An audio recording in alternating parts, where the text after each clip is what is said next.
Today, Precarious plays Phantom Brave. Aha!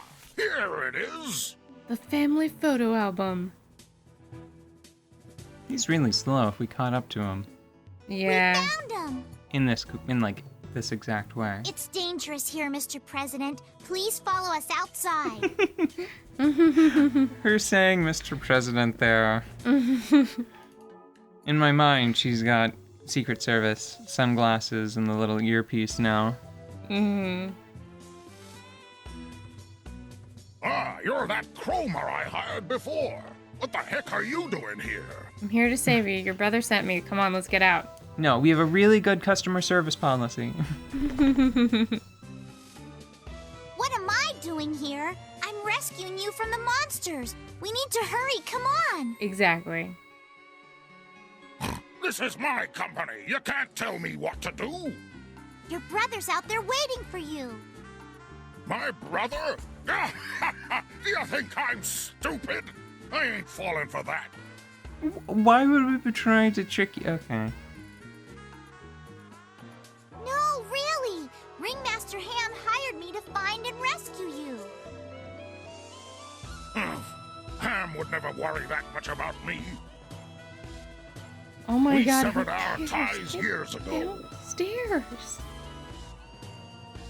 He followed his dream instead of accepting our father's company.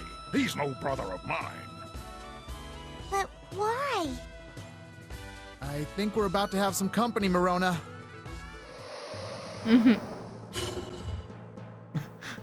back, President Hog. It's a magic cigar. It's a good face. Valiant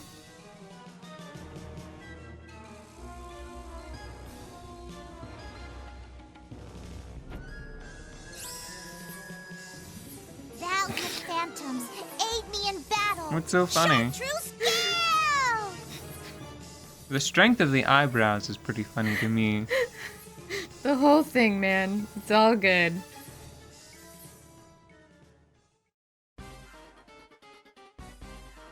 What could they possibly throw at me, really? Colors. Several colors. They've run out of colors. They had to use a secondary color. Look, more colors.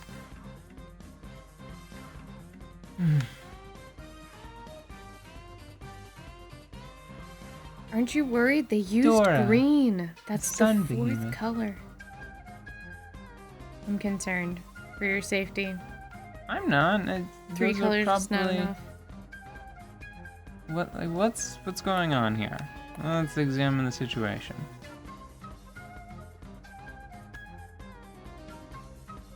Can they jump over that? I wonder if they can jump over that. Okay, you know what? I am not 100% sure what that's about.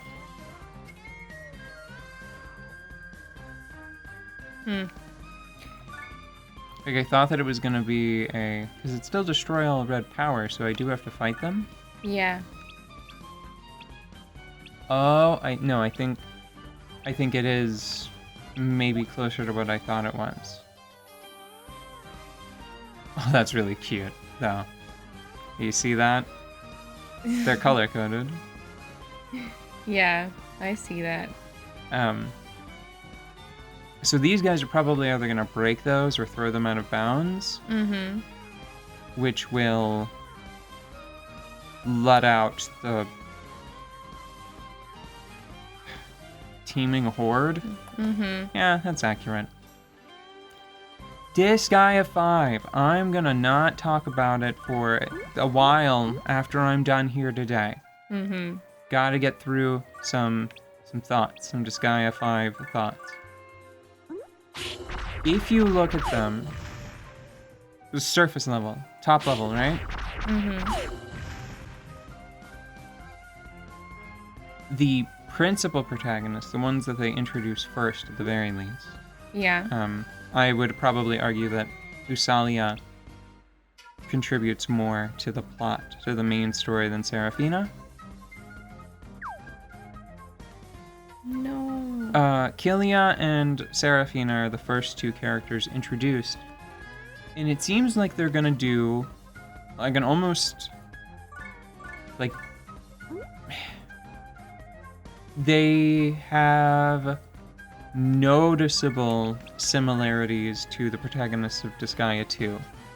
Just like aesthetically. Yeah. You have like a thin guy who's good at fighting with punches, and you have like the hot lady with guns. Mm-hmm. So like sexy guy with punches, sexy girl with guns.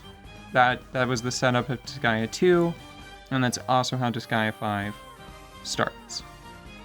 Let's go! Then, over the course of the game, it feels like they just sort of reassigned some of the concepts just seemingly at random. Mm-hmm. They're not random. I will protect. It does feel like they recycled and redistributed the story beats and quirks of these older characters. So, for example, just blanket spoilers for the whole franchise, right? Right. Okay. Kilia has a dark power that he hides away in typical Disgaea fashion behind a funny joke. Okay. He eats a lot. Like way too much. It's an impossible amount for how slight his build is, right? Mm-hmm. Eventually, it's revealed that he is eating to try to suppress a dark version of himself. By the end of the game, it's pretty well established that dark version is a sort of mental manifestation of a grieving heart. Mm-hmm. So if you read it that way, it's his whole story arc really is that he's a grieving dude that's stress eating. Yeah. Because he does not actually need the... He says that he, like, needs the calories to keep his worse half suppressed, Mm-hmm. right? Yeah.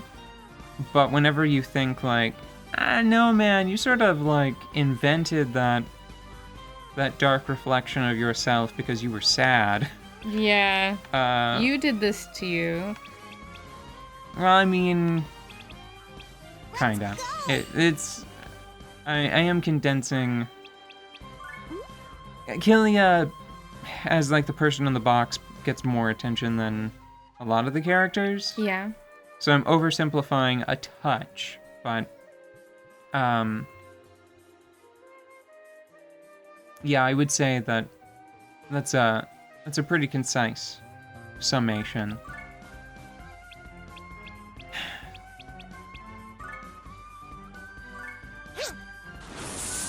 That is a variation on Rosalind's thing Mm-hmm. in her game. Yeah. In Disgaea 2, I mean, it's like if you keep it top level, it's really similar, right? Mm-hmm. It is a dark secret hidden behind a joke. Yeah. Because that's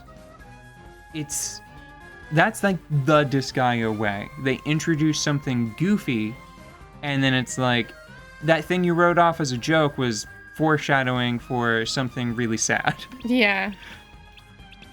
Which is always it's always felt sort of weird. Mm-hmm.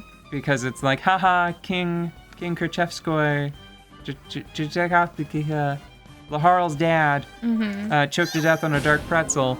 And it's like, no, he actually died defending the Netherworlds from the resurrection of the worst overlord. Mm.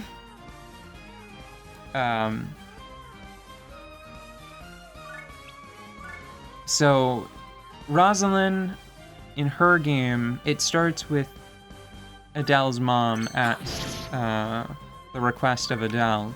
Yeah. He's like, hey, Mom, use your powers that you have. Summon the final boss right now, and I'm gonna punch him until he falls down. Okay. And because of, like, the wording of the spell, and because of the impression that the antagonist has, the propaganda that the antagonist has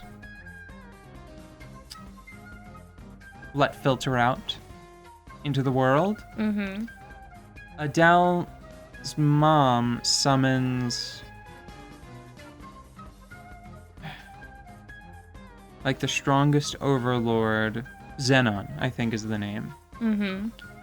So Adele's mom is supposed to summon Xenon. Is that? I hope that's the right name. And it summons Rosalind instead, and she claims to not know how to fight. And over the course of the story, you find out that she is that overlord. She, again, it's an interesting, like, I think that's when Disgaea is usually at its best, whenever they find ways to integrate the high-flying anime action, the mechanics, with the narrative. So she used the reincarnation mechanic. Yeah. To be a different person because she was so sad and fed up with the life she had lived as an overlord. Oh. Yeah. And she is that overlord reincarnated.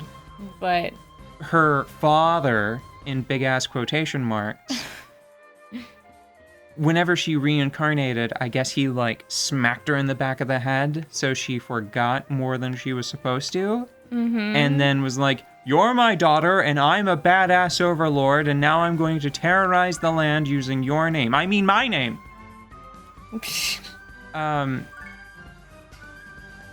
So, I mean, yeah, it's like, we're gonna hide the dark core of this story behind a joke that we tell you in, like, the first 5 minutes, right? I mean, really, both characters, it's like the first thing they do. Killia comes out and is like, that's a lot of guys to fight. Let me carbo load. And then he eats a big bunch of food and then does a battle. They actually show you,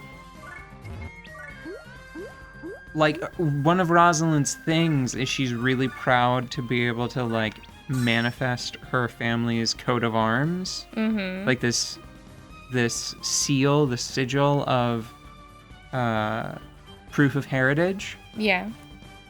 She does that almost immediately, I think, to prove that she's Xenon's daughter. But it's not that. It's because that's just an expression of her lingering power. That's just the thing that she can do to be like, yeah, this is me. I can cast this sigil into the environment using prestidigitation. Yeah. It's just flexing old muscles, right? That's what she's doing, but she can't remember it. And I mean, I could go on. It's like, I feel like Usalia, her, like, the hyper competent little girl character feels like Adele's little sister a little bit. Feels a little bit like Cicely. I would say that Red Magnus is sort of like Laharl, but without the charm. Like the lunk-headed self-confidence of Laharl, without getting an entire game devoted to making it okay. Without the moments of introspection and acceptance of other people. I mean, it's just, that happens with Red Magnus, but it's it's a little too fast. It happens too much all at once. Honestly, I feel like the most important thing I got from the entire experience was it was kind of cool. They heavily imply, and in my mind, through the power of mechanics, they just outright state it. Although that's debatable. They strongly suggest that the Archangel from Disgaea 1, Lamington, Christo, is the same guy, is the same angel, just much, much, much younger. Yeah, and the reason why, to me, it's just stated flat out is because they share an attack, a very distinctive attack. I think it's Christo's last special is Lamington's, just, like, I think, like, the main special he gets in the original Disgaea, where he's sort of the final boss of the main story. Are these guys anything special? Because they're coming at me in a row, I don't think they'll be able to win. So I'm going to do a laser beam beatdown, and we'll be back soon. And I'm not going to talk about more Disgaea 5, promise.